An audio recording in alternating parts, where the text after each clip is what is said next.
Queridos hermanos, estamos iniciando nuestra jornada hoy en este miércoles santo. La palabra del Señor la tomamos desde el libro de Isaías. Estamos en el capítulo 50, siempre un Isaías que nos renueva, un Isaías que nos invita sobre todo a poner mucha esperanza en el Señor, en su acción, en lo que Él obra en nuestra vida y lo que obra en nuestra comunidad. El mismo Señor me ha dado una lengua de discípulo para que yo sepa reconfortar al fatigado con una palabra de aliento.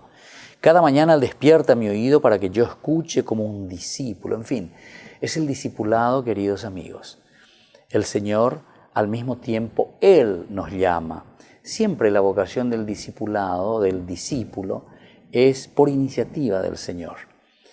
Por eso, al mismo tiempo, dice, cada mañana me despierta, en el oído, sobre todo. Despertar el oído quiere decir despertar la escucha.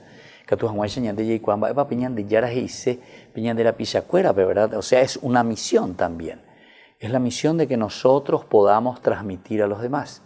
En un miércoles santo, entonces, tenemos que entender que la esperanza se proyecta hacia una resurrección. Pero para que eso pueda suceder, nosotros primero tenemos que escuchar al Maestro. Tenemos que escuchar a Dios mismo cómo Él se revela y se está dando a conocer. El Señor abrió mi oído y yo no me resistí ni me volví atrás. No me resistí. Toda vocación normalmente es casi como un ping-pong en la Biblia. Nosotros leemos muchísimo esto. ¿Por qué? Y bueno, por una parte es también reconocer, ¿verdad?, nuestra limitación y decir, bueno, Señor, pero ayehuerovia porque endere y me sentí handesherenoi.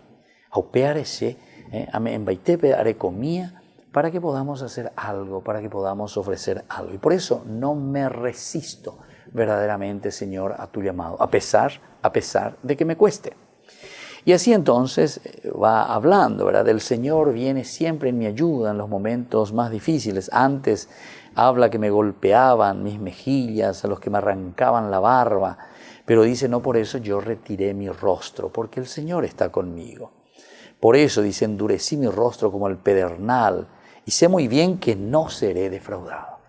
Queridos amigos, pidamos entonces esta gracia también para cada uno de nosotros. Estamos ya entrando casi en el triduo pascual. Mañana entramos y vamos a hacer este camino de pasión, muerte y resurrección.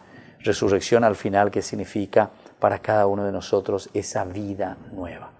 Y que la bendición de Dios descienda sobre todos ustedes, el Padre, el Hijo y el Espíritu Santo. Amén.